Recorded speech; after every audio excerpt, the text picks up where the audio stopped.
સૌરાષ્ટ્રના ખેડૂતો હવે થઈ જજો સાવધાન। આગામી 3 દિવસ સૌરાષ્ટ્રમાં વધશે વરસાદનું જોર, તો માવઠું હજુ પણ ગુજરાતનો પીછો નહીં છોડે। હવામાન વિભાગે કરી છે ભારે વરસાદની આગાહી, તો વરસાદ હજુ પણ બોલાવશે ધડબડાટી, તે પ્રકારની પરિસ્થિતિ જોવા મળી રહી છે।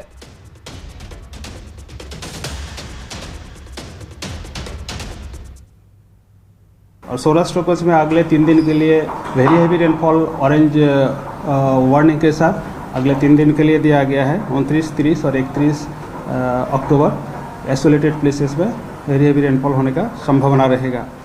और फिर 1 नवंबर को सौराष्ट्र कच्छ में हैवी रेनफॉल येलो वार्निंग के साथ आइसोलेटेड प्लेसेस में वार्निंग दिया गया है।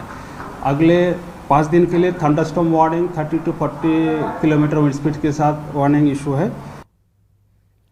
तो डीप डिप्रेशन गुजरात पर ત્રાટકવાની તૈયારી જોવા મળી રહી છે। 55 થી 65 કિલોમીટર પ્રતિ કલાકની ઝડપે પવન પણ ફૂંકાશે। 5 દિવસ માછીમારોને દરિયો ન ખેડવા સૂચના આપવામાં આવી છે। પોર્ટ પર 3 નંબરનું સિગ્નલ लगावવામાં આવ્યું છે। अभी जो सिस्टम है हमारा डिप्रेशन प्रैक्टिकली पूर्व मध्य अरब सागर के ऊपर स्टेशनरी था अगले पिछले 6 घंटा में। और इसका जो एग्जैक्ट लोकेशन है अभी 17.9 डिग्री नॉर्थ और 68.2 डिग्री ईस्ट बिराबल से अभी दक्षिण पश्चिम दिशा में 410 किलोमीटर दूर है। और मुंबई से पश्चिम दक्षिण पश्चिम दिशा में 510 किलोमीटर दूर में है। और इसका जो फोरकास्ट है मूवमेंट की, it is likely to move उत्तर उत्तर पश्चिम दिशा में अगले 36 आवर में। ये 36 घंटा में अगले मूवमेंट रहेगी। અરબી સમુદ્રમાં ડિપ્રેશન સક્રિય થયું છે, ત્યારે વરસાદી માહોલ ચરમસીમાએ પહોંચ્યો છે। 1 નવેમ્બર સુધી ભારે વરસાદની સંભાવના સેવાઈ રહી છે। હવામાન નિષ્ણાંત ડોક્ટર ચિરાગ શાહે વ્યક્ત કરી છે શક્યતા આવનાર 12 કલાકમાં ભેજમાં વધારો થાય તો ડીપ ડિપ્રેશનની શક્યતા સેવાઈ રહી છે। ડીપ ડિપ્રેશન ન બને તો પણ ભારેથી અતિભારે વરસાદ શક્ય છે તેવું કહેવામાં આવ્યું છે। અરબી સમુદ્રમાં સક્રિય ડિપ્રેશને સૌરાષ્ટ્રના મોટાભાગના વિસ્તારોમાં તબાહી મચાવી દીધી છે અને ચોમાસુ પાકને મોટું નુકસાન થયું છે। આ ડિપ્રેશન છે હજુ કેટલા દિવસ યથાવત રહેશે તે જાણીશું। આપણી સાથે છે કેકાશાસ્ત્રીના પ્રોફેસર ડોક્ટર ચિરાગ શાહ। ચિરાગભાઈ, અત્યારે તો જે રીતે ડિપ્રેશનને વરસાદ થયો અને નુકસાન થઈ ગયું છે, આ ડિપ્રેશન હજુ કેટલા દિવસ રહેશે, વધુ મજબૂત બનશે કે કેમ?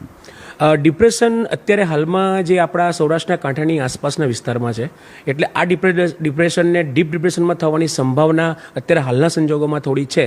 પણ એવું બી કહી શકાય કે આ ડિપ્રેશનની જે મૂવમેન્ટ છે એ 3 દિવસમાં ફેરફાર બતાવી રહ્યો છે। મારા જે મોડેલ પ્રમાણે હું જોઈ રહ્યો છું કે એમાં થોડા ઘણા ફેરફાર થઈ રહ્યા છે।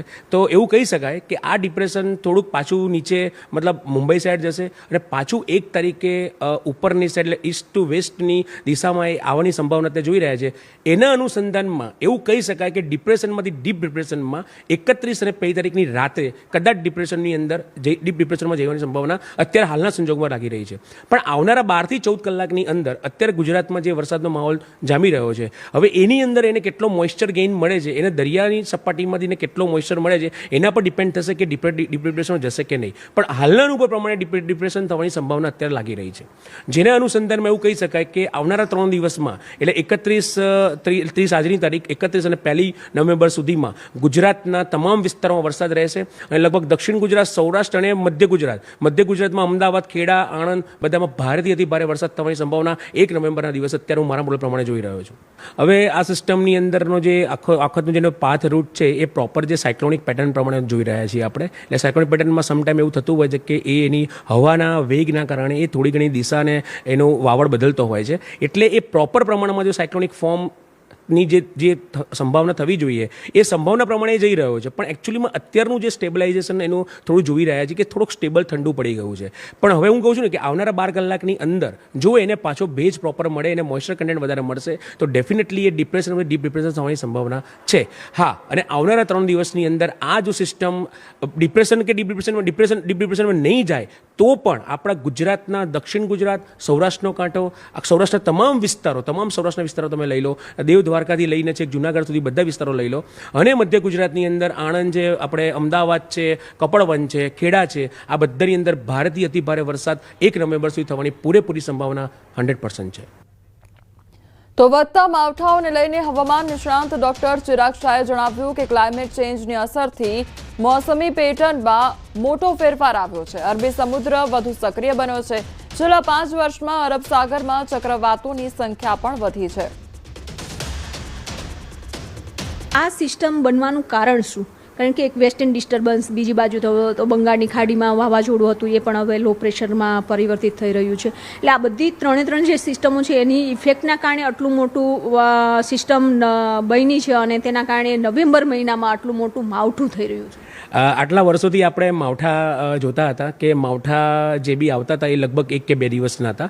અને વર્ષોથી જ્યારથી 2008ની અંદરમાં આપણા ભારતની અંદર જ્યારે ક્લાઇમેટની જે ભાષા લોકોને સમજ પડી કે અલ નીનો અને લા નીના છે, તો આ અલ નીનોના રૂપમાં 2007થી આપણા ભારત અને ગુજરાતની અંદર લગભગ વિભુબેન નવેમ્બર ડિસેમ્બરમાં 2 દિવસ માવઠું આવે અને ફેબ્રુઆરી એન્ડમાં 2 દિવસ માવઠું આવે.